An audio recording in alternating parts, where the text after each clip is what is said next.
Thank you. Well, here we are, girls. Who's going to start? Ellen, you Hey, want to start? Or Julianne, you want to I start since think you since you're the Julie queen has now? to start. She's the queen. Let the Yeah. Ellen, you go. All right. Hi. Welcome to Rollin with the Golden Oldies. Between us, unfortunately, Michelle can't join us today. She's got a bit of a cold. But between us, we have what over 140 years experience in a wheelchair, something like that. Dominic, thanks for joining us. I am Ellen Stohl. I have been in the wheelchair 41 years. I got pregnant and had my daughter. We're going to be talking about Mother's Day today, and uh, well, sex, pregnancy, birth, parenting in a wheelchair. Since it is May, I have a beautiful 20-year-old daughter who will be 21 this June, and enjoy a great deal about her.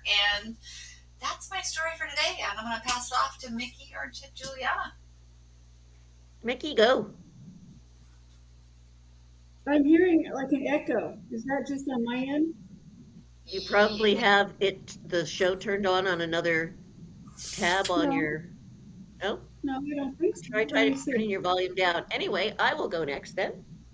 Hang on a I'm minute. Julienne Dallara. You see me in a tiara because I am also Miss Wheelchair California for 2024. Yay. Which is turning out to be a very fun experience. Let's see, I got paralyzed overnight by transverse myelitis. And at the time, my daughter was 3 and my son was 7 months. So I can't talk about birth from a wheelchair the way Ellen can, but I can certainly talk about raising babies from a wheelchair. And my wonderful kids are now 31 and 28, which seems mind blowing to me. So that's my experience. Mickey, can you talk? Sure. I think I was had another tab open. I'm sorry. So I was injured in 1984, and at the time I had a little boy who was almost 4, and then I had a little girl who was 18 months. So it was like, what am I going to do now? But it all worked out, obviously. I just went back into mom mode once I got home from the hospital rehab. But the only thing that was really very difficult for me is having a husband, a father who did not know how to dress my kids, especially my daughter. She'd come to visit me at Cascalina, and I'd have to bite my tongue, like, "Oh no, really? You dressed her in that tonight?" After work, he'd put something on her. But I said, "Well, he's doing the best he can," because a lot of times it was harder on him than me, because he'd go home to an empty house, and I had people all around me helping me, right? Getting me through the day, all the therapists and the people I was in the hospital with. So, and then 2 years later, I decided, you know what? I've always wanted to have 3 kids. So I had another baby. He's now 37. And yeah, giving birth was quite the experience, but I'll go into that later. We can talk about other things now. How long had you been married when you got paralyzed? 7 years. Just 7 years, yeah. So How you've about been you, married Julia? 7, got it.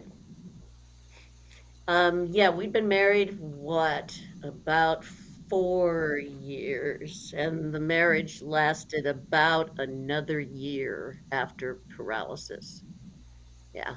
Yeah. The Well, I stats moved. that they told me in the hospital was like when one of the couples, when the man gets paralyzed, about 60% of the women will stay.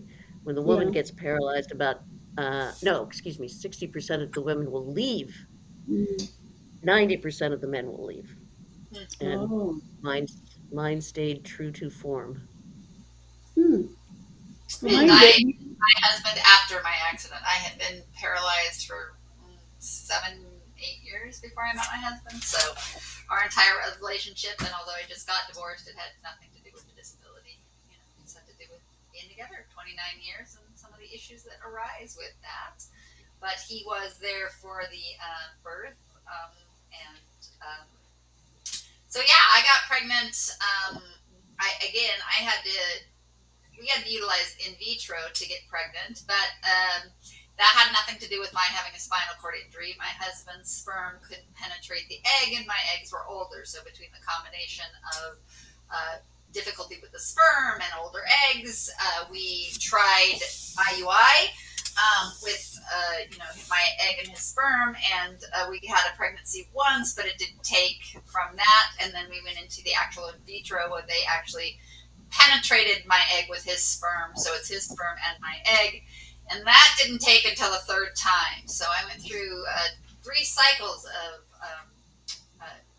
IUI, and it was the process with all the shots and the stress and the anxiety. But the third time was a charm, and I got pregnant and was sick for 7 freaking months. So that was not happiness in a wheelchair.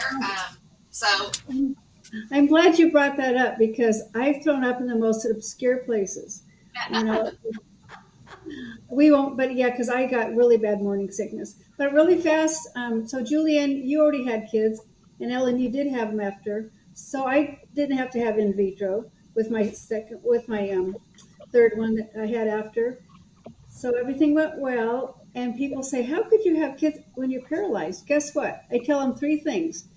They're called involuntary, right? All that the sexual organs are involuntary. They just do what they want to do when they want to do it. You still have your periods. That's why you can still get pregnant, and the hair still grows on your legs. So stuff like that, right? Things you really don't want to have, you have, right? So, although I shouldn't say I didn't want to have kids. So anyway, all that's involuntary. The voluntary stuff is the walking and the peeing and the pooping and all that. And so when people into that, the bladder and bowel is on the autonomic system as well. These are all part of the autonomic system. The basic functions of the body are automatic, right? The spinal cord sends the brain to tell the legs to walk. So it's not that the legs can't walk, it's that the brain can't tell the legs to walk. But the autonomic system is still intact. So yeah, bladder still works, bowel still works, they still, and sex, organs still work, and periods still work, and all of that sort of that biological auto drive. So I know that one of the things that I had interviewed, she was the police officer that was shot. Now I can't think of her name. And she got pregnant after her injury. But one of the things they told me in the hospital is spinal cord injury is not birth control. You can get pregnant, right?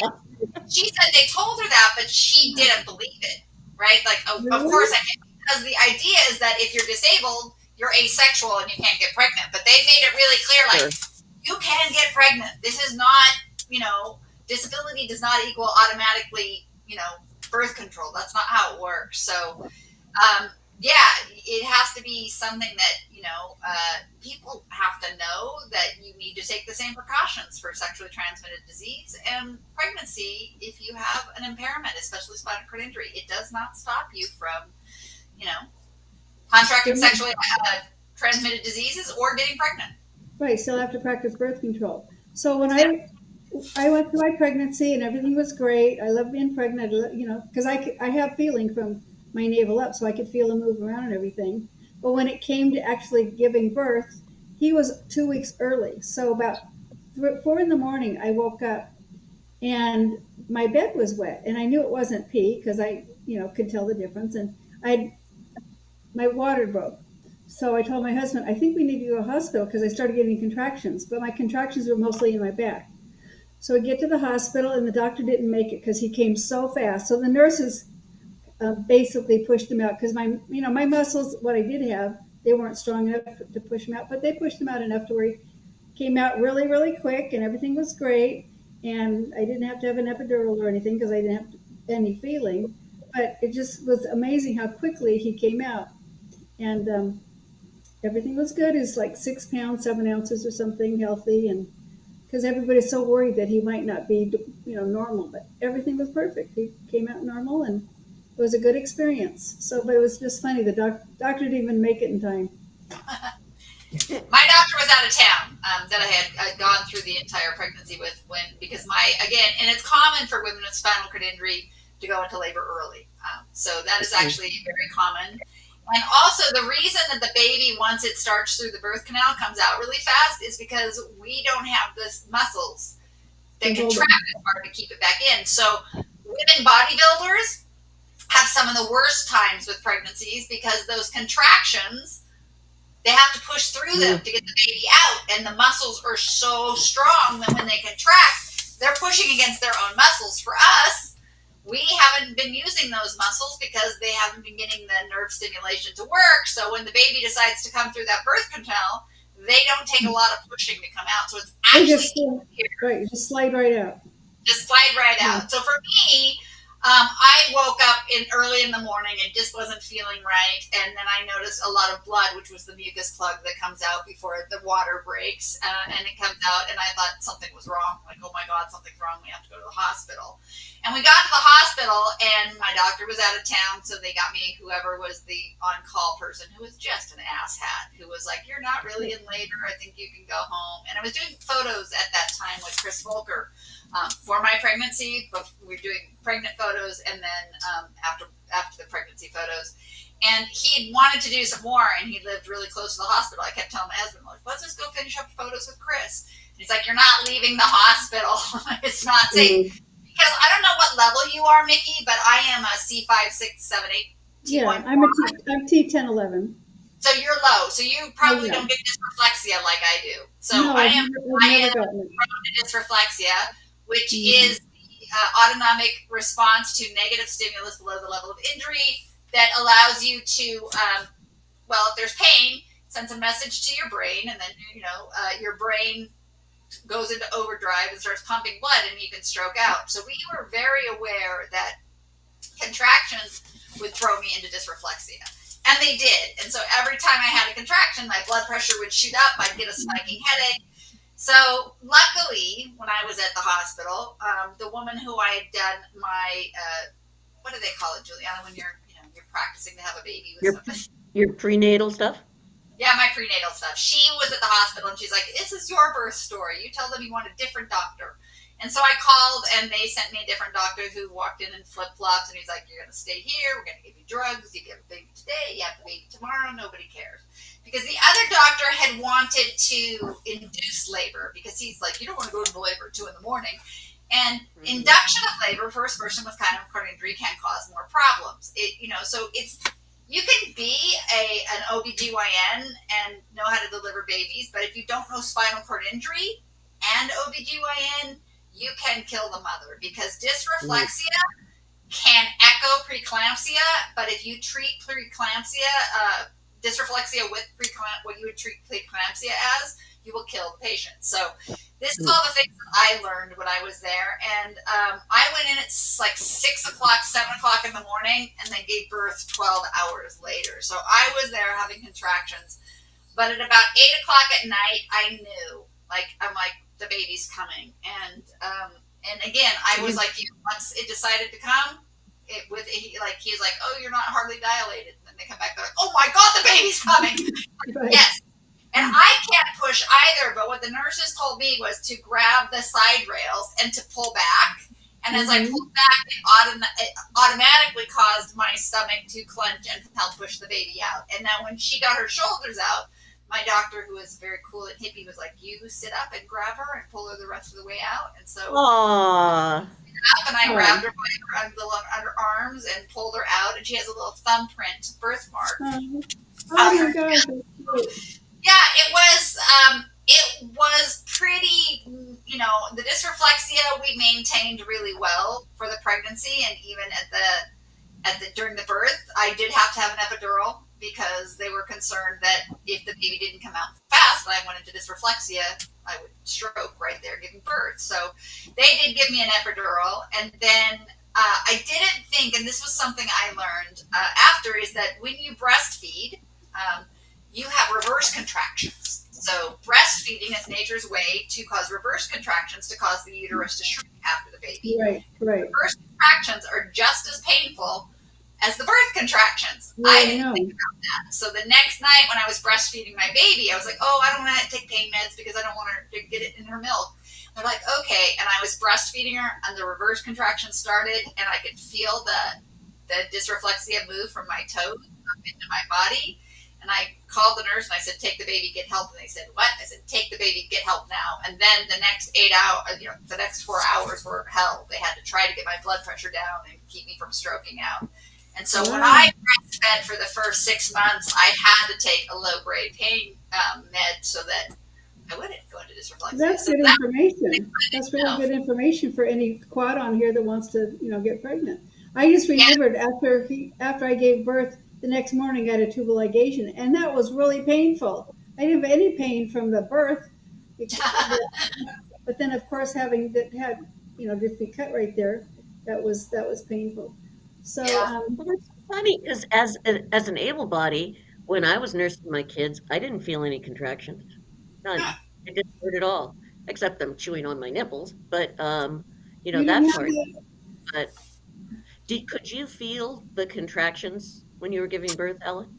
Yes, so I would feel the tightening in the muscles. So not the Mhm. same pain that. So I have sensation all the way down to my feet too, light touch, Mhm. and deep touch because my injury is incomplete, but I don't have any movement.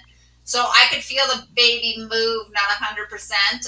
So I was Yeah. always listening to a heartbeat, which is don't ever get the damn heartbeat machines that you listen to at home because you're not trained to find the heartbeat, and all you do is freak your freaking self out. Like I gotta find the heartbeat. So I don't do it, ladies. Don't get it at home and try it. It's trust the doctors, trust yourself because we're not trained to be able to find it. So when then you can't find it and you freak out.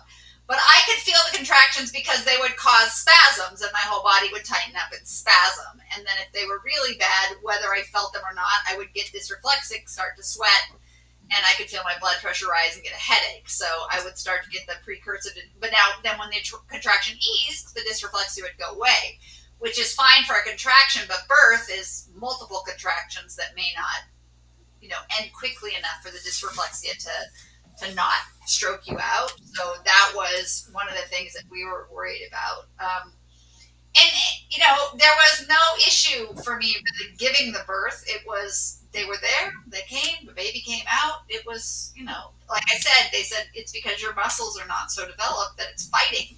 You're not fighting yourself, which is what happens in the contractions. All your muscles contract, and now you got to push the baby through your muscles contracting. But ours are not strong enough because I hadn't been using them for 10 or 8 years. So yeah, and then after the baby came home, it was just a matter of holding her and breastfeeding. The best thing that I found was the boppy, the breastfeeding pillow. But I put a pair of leggings around it and tied a knot so that when I put it over onto my lap, it was tied behind my back of my chair so it couldn't slide. And it would stay there. And my daughter, I think, lived on that boppy for the first 2 years of her life. 80% of it just, she'd sleep on the boppy. I'd cook, I'd clean, I'd do everything. Just push it out a little and she'd get in that. The boppy is like if people don't know, it's like a horseshoe shaped pillow pillow. that's about 4 to 6 inches thick. And, I just tied it around the chair so it sat on my lap and she sat on my lap and literally spent the first 2 years of her life pretty much on my lap. And now My she still kids sits. used to fight about it. My kids I would had fight over who gets to I sit had on a mommy's lap. I had this pouch that it would side, with like side on my side over one of my Hmm. shoulders, and he would just fit right in there when he was really tiny. So that was great. And then when he got older and could sit up on my lap, I put a Velcro strap around him. Then he got to the point, of course, he climbed up on my lap. But Leah was just asking how it was having. Oh, she said, "How do you ladies think your children were shaped by the experience of being raised by a parent with living with a disability?" My kids, they didn't know any different, right? I mean, my son was almost like 4, and my daughter was 18 months, and then I had a newborn. So it's just they just get used to it. It's not a big deal for them. Well, Don't you? what's funny is I was talking to a girl about that very subject this morning, because she's considering having kids.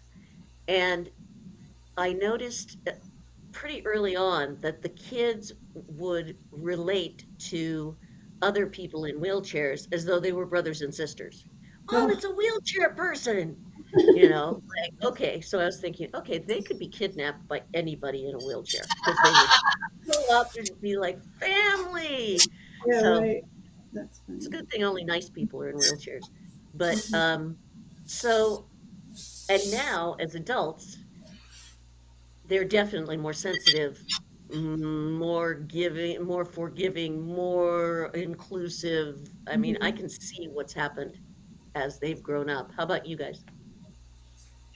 Well, I think my daughter Um, is. I think what was fascinating to me as a mom in a chair with a newborn is how quickly she. I was worried like holding her head up, but like the babies adapt to their parents as much as the Yeah. parents adapt to the babies. So she could climb.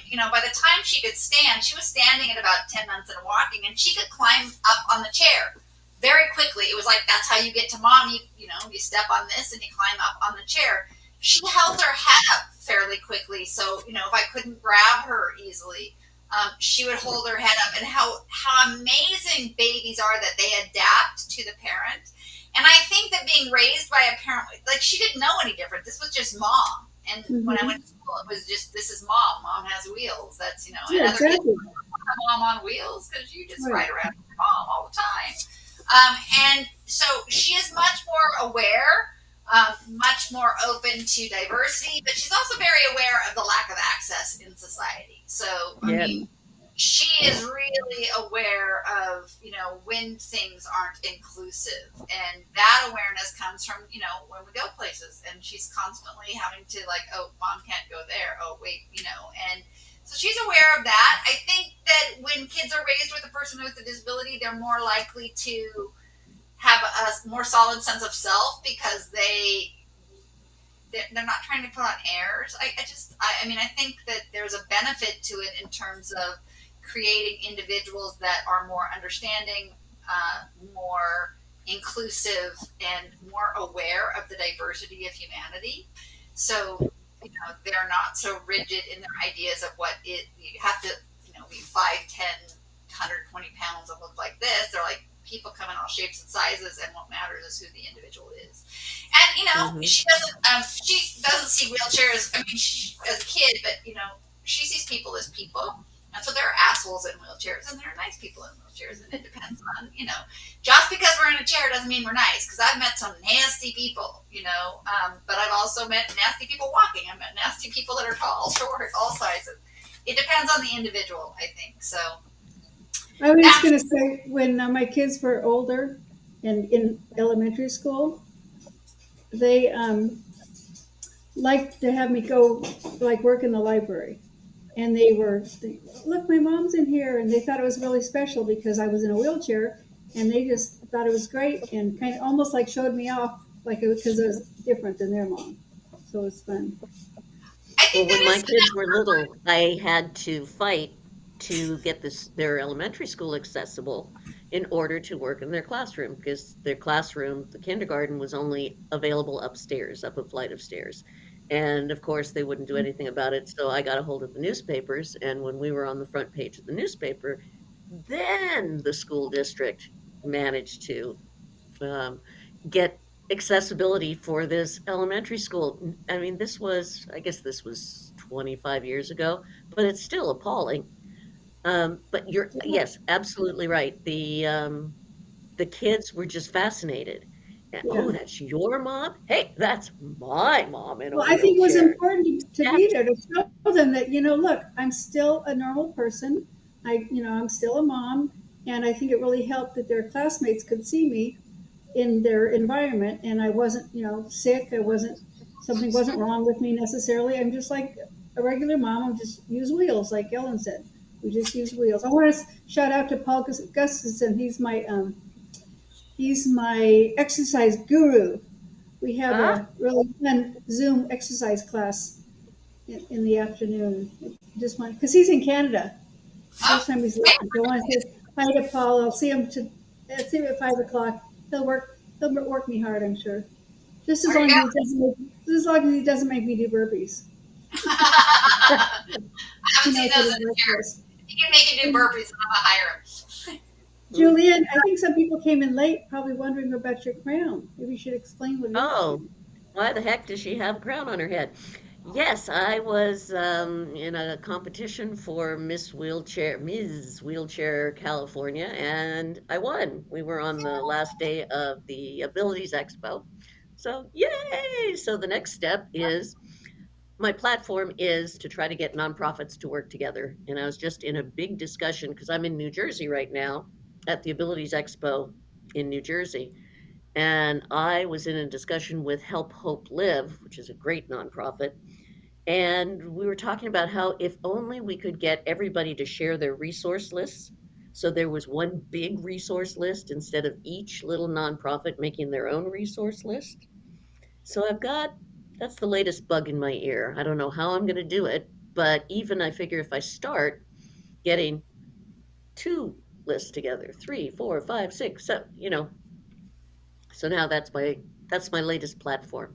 But I go to Ms. Wheelchair America in Grand Rapids, Michigan in August, and I think there's going to be, is it 27 other women there?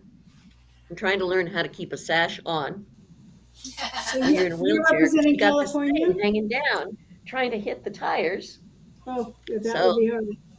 Or get them caught yes, in that your spokes. So are you representing California then? I am. Yeah. I am. And I'm really looking forward to meeting the other women and seeing what their platforms are. And, who I knows? wish Maybe I can help we with need theirs, to, they can help with mine. they need to televise that. Yeah, that'd be I will, awesome. well, I can certainly do Facebook Lives. There you Okay, go. why don't you do that? That'd be great. Then we'll watch it. Yeah. And interview some of the other, what a great idea, Mickey. Of course. I'd love to watch Interview it. the other women and, awesome. Actually, my daughter said she was going to come with me, so maybe I can get her to do it, although Yeah, There she you that'd be go. great. is more shy Yes, than they, her mother. they become very helpful, our kids. I think that's one of the things. But they also, I think one of the greatest thing is when you have a parent with a disability and you grow up with it, you don't overhelp, right? So that tendency that some people in public have to overhelp, the kids don't. Your mom and you're expected to read the stories. The hardest thing I think for me was braids and ponytails. She'd be like, "You're pulling my hair." I'm like, "Because I have no balance, and I'm using your head to balance me." But you want a ponytail? Damn it, I'll get it in there. So it's sort of pushing me to my limit because of the expectations that they're not there to help me. I'm there to raise them, and that I think really is empowering. I learned to use my fingers much better to push myself to my limits so that I could do the things, and then to know when I can't and to tell them, you need to find a different way to get this done, right? Mom can't do that one. You need to do that, and how will you get it? So teaching those skills, to find resources, which are so important. If you can get people to come together and share all those resources, because when I was pregnant, there was one video about pregnancy, and never did they talk about the reverse contractions. I had watched it. It had come out of a university about these 3 women who are pregnant with spinal cord injury and some of the things to look for. And it was helpful, because I think one of the things I was worried about, and I don't know, because you have sensation as well, Mickie, is will I know when it's time? How will I know when it's time? Because that's kind of scary. And, you sort of just Yeah, know. could come up out at the grocery store. Yeah. And that was, so I think that's one of the things with raising kids with wheelchairs. I know that Sean has some pictures, and that we should probably share. And Michele, let's include Michelle's picture. She's not here with us, but I know she has her kids. And so if Sean is around, we'll share those whenever he's ready. But it was an interesting process. Oh I think my gosh, look at you. that was right after she was born, my little tiny thing. So that was my little girl right after she was born, and I gave birth. So that's nice. Ellen, your hands seem so completely functional. That Were is they my always that baby. way? That was a Chris Volker shot. So I have You some can tell. amazing photos of me pregnant and right after pregnancy. She was tiny, so she was only 5 pounds. Oh, But you can see how strong she was already. yeah, She so was cute. I love your hair too. a cutie. And I know that I don't know. So she was great. She was little. I have no thumb muscles. So this is like, I'll flip off, but I can flip off with my left hand. I can with my right. I practiced that. There she is at Over the Line tournament. So we did tournaments, and she was there with us, right at the wheels of the chair, walking around. So she was very involved. The nice thing is because she was always on my lap, she went everywhere with us. You know, it was really easy to have her go everywhere with us. And there she was, a little bigger. There's the Bobby you can Oh. see on my lap where she lived for 2 years. Huh? Never wanted to leave. So it was, I mean, it was just easy. There she is, girl, still sitting on my Still, lap because that's what still she sits does. on your lap, huh? Yep, Mine she, still does too. still sits on my lap all the time. So it is Yep. pretty. We were just in Greece, and people were looking at her because she's sitting on my lap, like we're tired. She's Mhm. just Well, shoes that's my funny. hips up, sits down, and people are like, I'm like, is that okay? I'm like, of course it's okay. She can. I mean, I think it's Well, actually one of the nice things that being in a wheelchair that other moms don't always get. I can always hold my kid on my lap.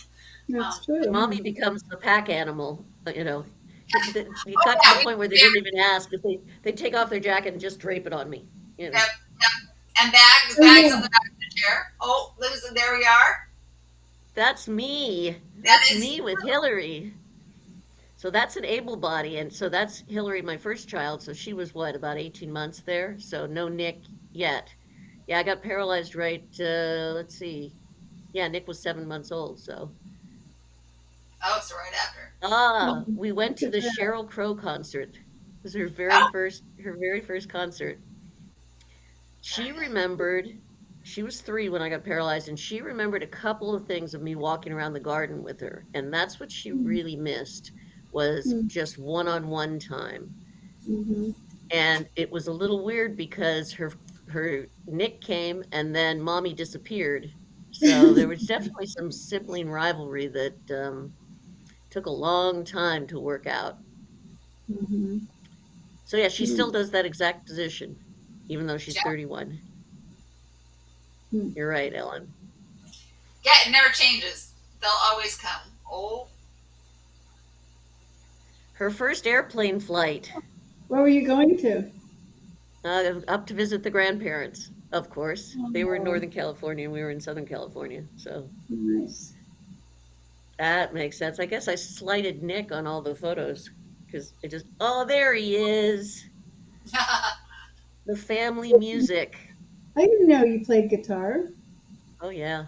Oh, For since cool. I was 13 years old. wow. Wow. And Hillary played piano a little bit, and Nick, the last minute thought, have a tambourine. Oh, Oh my gosh. look at It's my hair. Oh Michelle. my God. So yeah, Or is so it? my son there, he was about 4 and my daughter was about 2, I guess. And there I Look am at in my that chair, hair. backyard. I know that hair's crazy, And that's like actually one of the school days. And Mm-hmm. see, Adam, the one I had after my accident, he was always on my lap. And Paul, I think he was probably in 3rd grade. And my daughter Joy is Paul, Joy, and Adam. She's probably about 6 there. Anyway, I have Did Paul and Joy ever ride on your lap, or was it just Adam? no, mostly just Adam. They didn't really have any interest in riding on my lap. That's my grandson. His name is Beck. He's a football player, Copper Hills High School in West Jordan, Utah. And then he's got an older sister. She's going to be 17. She's a cheerleader for that same high school. They're only 18 months apart. Wow. So she'll be 17 in August. Hard to believe she's already that old. Gosh, I remember when she's born. They go too fast, for sure. Yes. And then this is Zane. This was last 4th of July. He lives with us. He's 5. He and his parents live with us right now because he was born in Peru. His mom's Peruvian, and my son went down there and met her, and then got married, had him, and he's just the cutest thing ever. So Oh, he was yeah. married in February. So anyway, so I've got the 3 grandkids. Very Wow, nice. nice. Oh, So there's Oh, this Michelle. there's Michelle. But the Bobby. yeah, Is with that the the Bobby, Bobby? that's right. That's Those are Bobby. great inventions. I think the I Bobby like was the that best. bracelet. Oh, there she on the lap, just like yep. Yeah. Yeah, Alana. Alana now is grown and is a nurse. Oh, Oh I wow. didn't know Yeah. Oh, that. Oh, Aw. So she had hers after her accident too? Yes. And she was married. He, yeah, they were married before the accident. Yes. Okay. Um, Yeah, we here's were too. Alana. Yeah, Mm.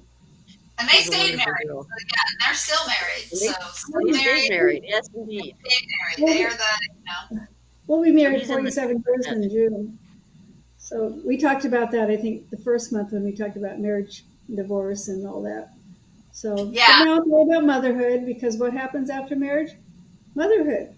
Not yeah. always, but that's the cycle of life. We're supposed to, we're not, I don't want to say supposed to, but at least I wanted to be a mom ever since I was little. So I got Yeah, my me wish. too.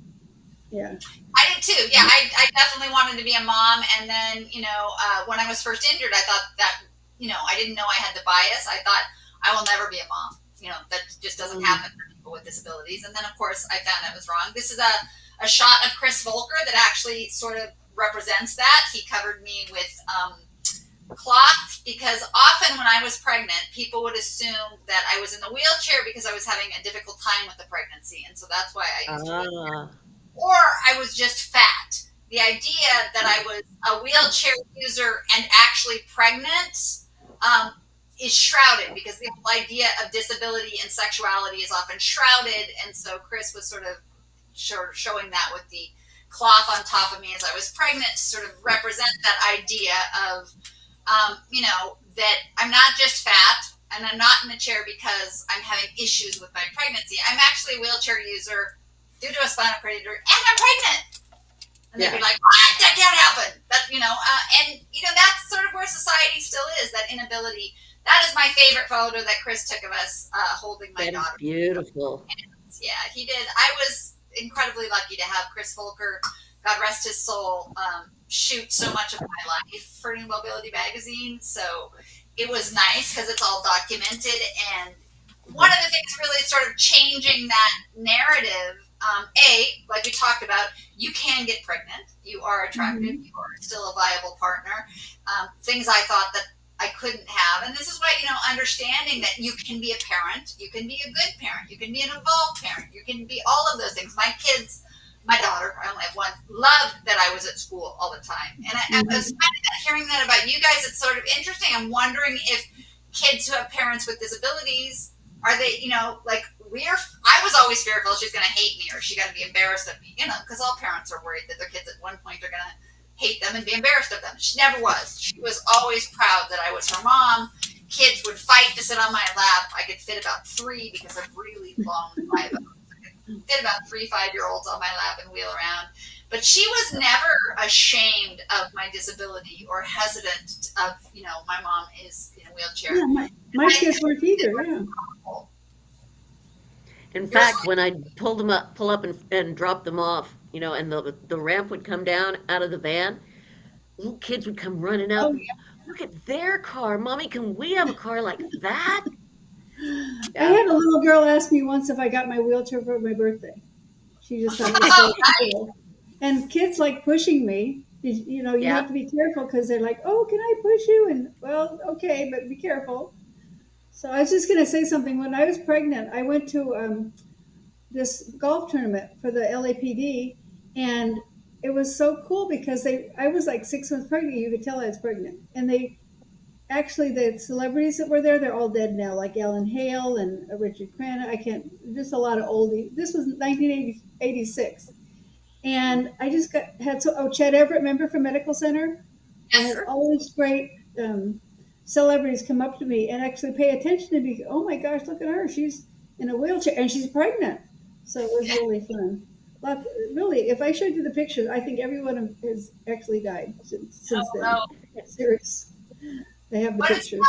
I think it's mind blowing for people because sexuality and disability is still a big taboo, right? And you can't be pregnant, well, unless it's in vitro, but we had a lot of sex trying to get pregnant. So, but predominantly pregnancy is associated with having sex. And so the idea for them to put it together is Right. so difficult. I see that Leah was saying that the boob issue, it's art. It's, the Chris Volker's work is art. You can show my boobs. I mean, it's not like the whole world It's hasn't boob seen my art. boobs already. So I'm pretty much out there in every, my boobs have been seen worldwide, so I'm um, Is- never worried about the boob panic. My daughter also has that because I was a theater major, so I would change anywhere. It's just like I'm like, you can't just change on the beach. It's not the same thing. Like we're just like this. Oh, we'll just change Really clothes here. quick. You Don't have worry, to it'll go. be over in a second. And I'm like, it just don't look. I mean, but that idea. I mean, I think helping people see individuals with spinal cord injury and disability as viable partners is the first step.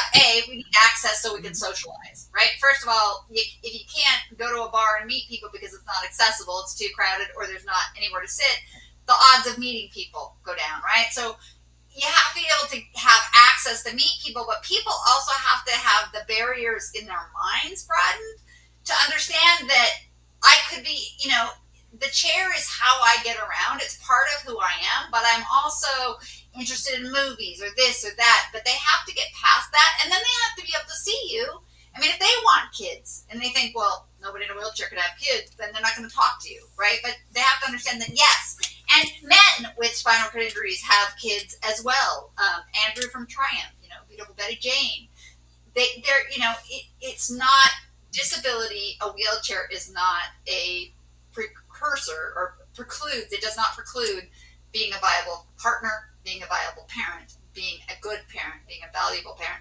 Because there are still a lot of cases that in divorce, they assume the parent with a disability is not the best placement for the child. And the individual with the disability often has to fight for the rights of the child.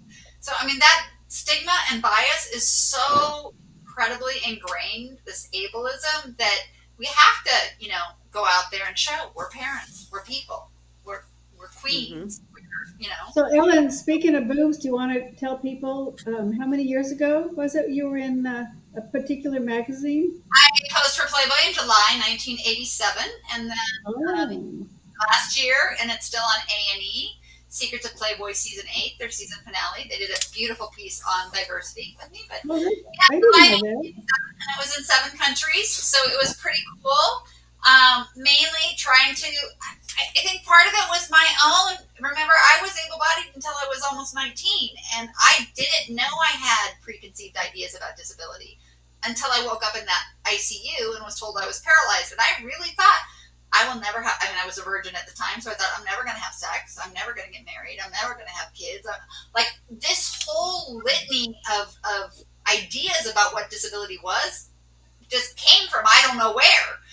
And that is that ableist indoctrination that we get from the subliminal messages in society all the time. And then I had to fight through those. And I think posing for Playboy was part of not just convincing society, but convincing myself. I was still me. I just now used a wheelchair to get around. It didn't change me, right? I thought you could be good at people with disabilities are good at art, right? We see they paint with their teeth and their feet. And I thought I became an art major, and guess what? I sucked.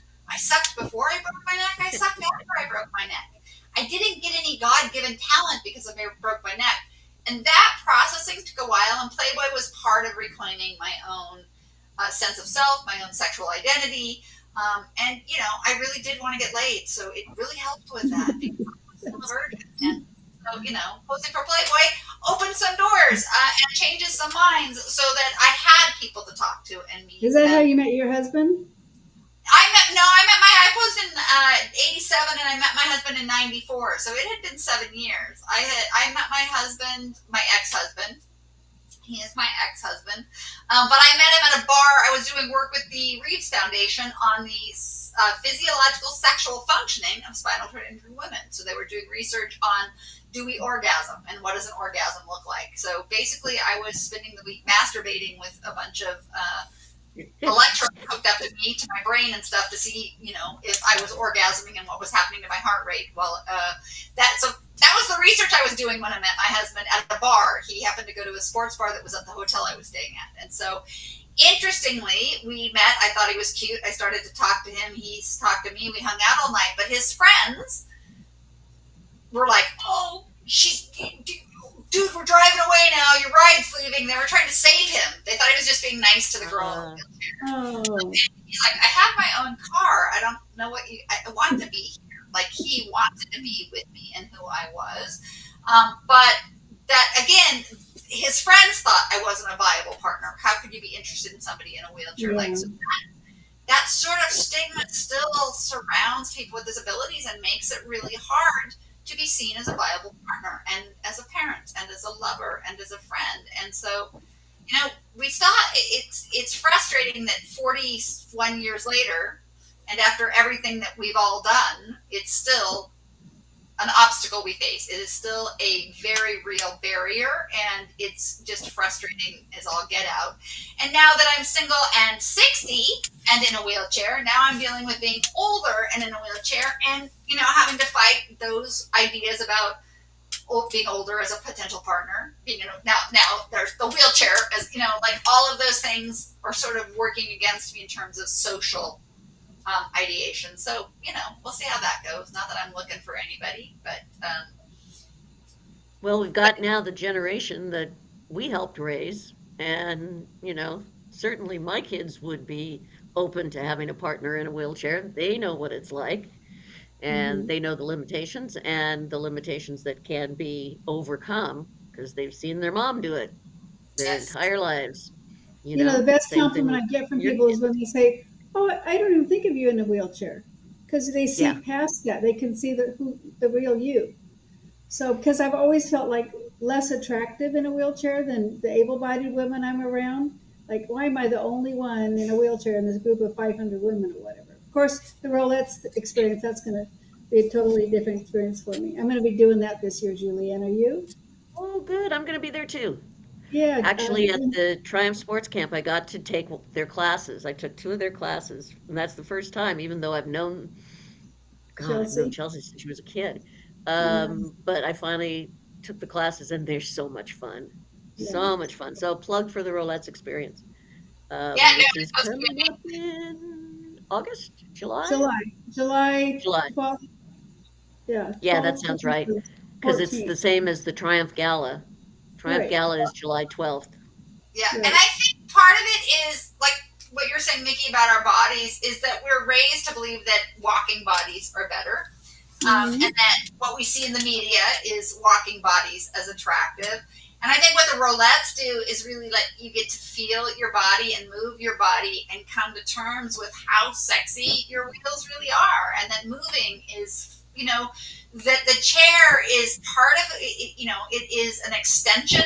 My chair is an extension of me, and it allows me to move. And man, we can flow and with grace, and when we can connect with our bodies that way, that is really where sexuality and a confident sense of self comes, when we are in tune with ourselves. And I love that the Rollettes do their experience and give individuals the opportunity to explore their body.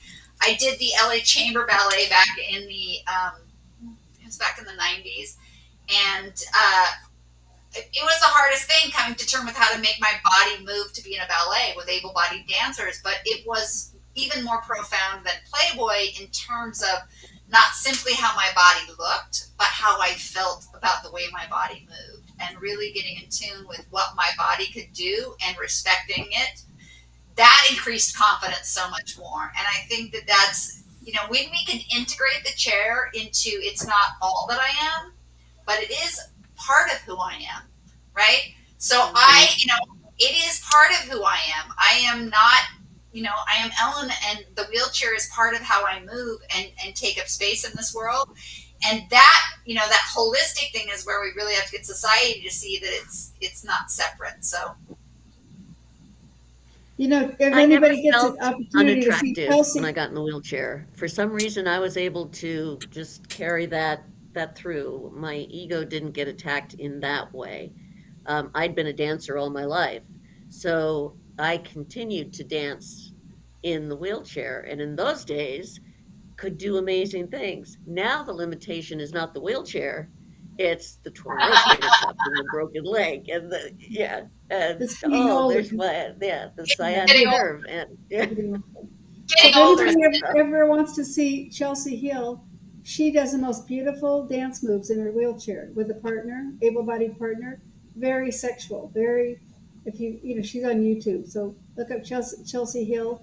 She's a para. She's been. How long has she been injured now? But I don't know. 20 years? No, not that long. Anyway, she's amazing the dance moves she does in her wheelchair.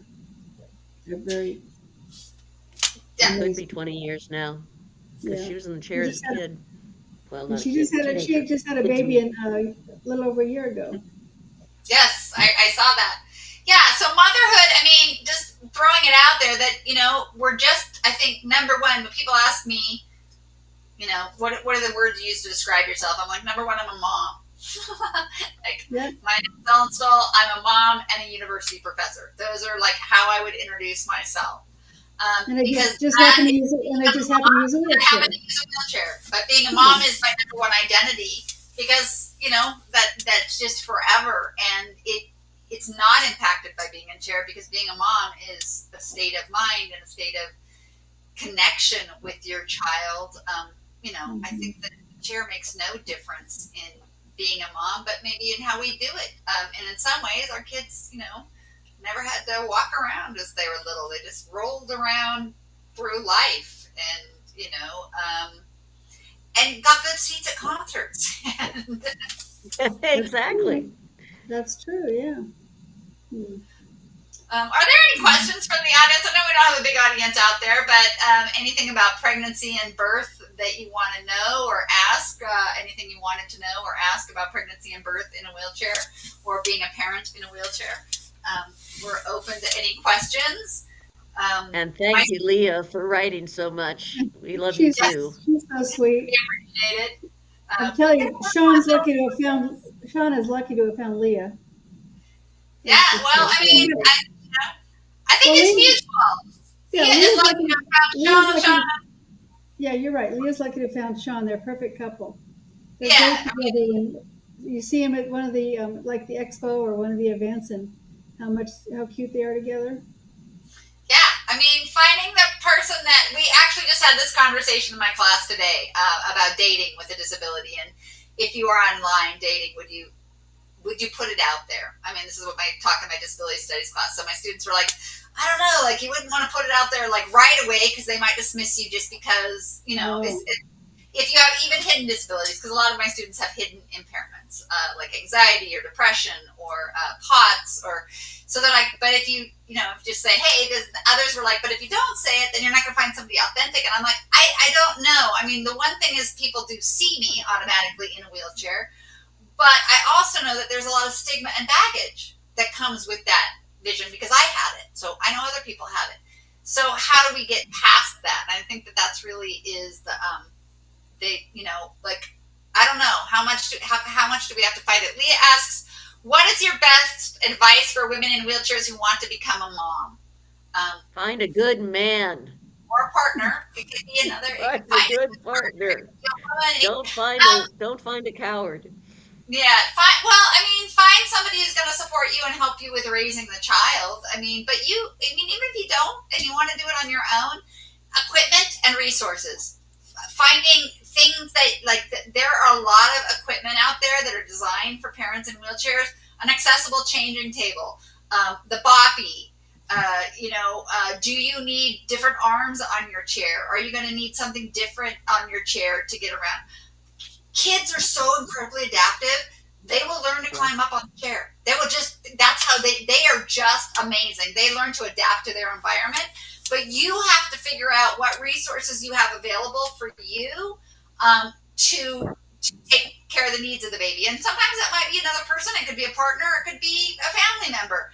But, mhm. Assessing your situation, knowing that you want a child, and then figuring out what do you need to take care of that child. And that's what I would say. It's great to have a partner in raising it. I love that my ex was there for the raising of my daughter, and up until she was 20. So that was great to have a partner. But you can also, I think that my biggest advice is there's a lot of resources out there, life hacks that people call. Look for the little life hacks that make your ability to meet the needs of the child easier and less stressful and strainful on you, so that you're not exhausted taking care. I mean, of course, you'll be exhausted because every mother is exhausted taking care of a baby.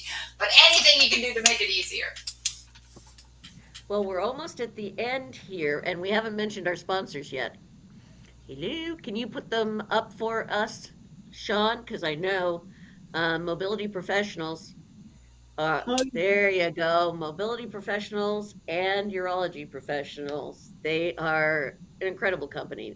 Don Woods and Dean McCabe, um, who is their great ATP and a wonderful man. But they're a great company to work with.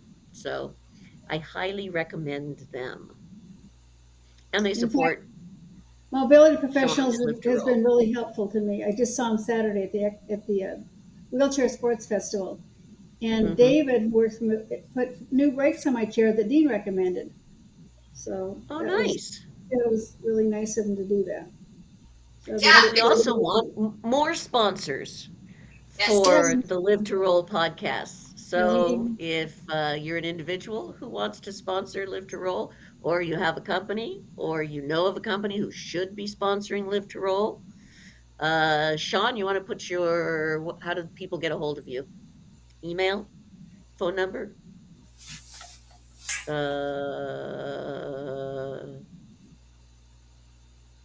livetorroll.org probably. Just go to the chat website. liberal.org. You can get a hold of them. And absolutely, and if there are topics, I know we don't have a lot of people out there right now, but topics that you're interested in or would like us to explore in future episodes about being older, being a woman in a wheelchair, please let us know. It is Sean at liveToroll.org, just Mhm. SHAWN at liveToroll.org. It's in the chat. But we appreciate everybody that is out there. I appreciate Juliana and Mickie and Michele. We missed you greatly today. Hope you're feeling better. And I'm not even sure. Does anybody remember what next month's topic is? Because I forgot. July. I mm, mean June. June. What was June. June? Hmm. Transfer myelitis month, or is that July? I can't remember either. Mm. Sean, do you remember? No, but none of us No, wrote it down. I don't think we wrote it down. That's We all just right. We'll figure it out. And we'll let we'll figure everybody it know. out. Thank you There'll be all so something much. fabulous. May was fun. We knew it was going to be Mother's Day stuff. I mean, because Mother's Day is this month, so we knew it was going to be focused on mothers. But I don't know, June. Maybe people can let Sean know what they'd like us to talk about. Yep. They Yep. sure Hmm. do. Again, thank you all for tuning in. Thank you, ladies, for another great show. And we will see you next month. Thank you, guys. Take Thank care. you.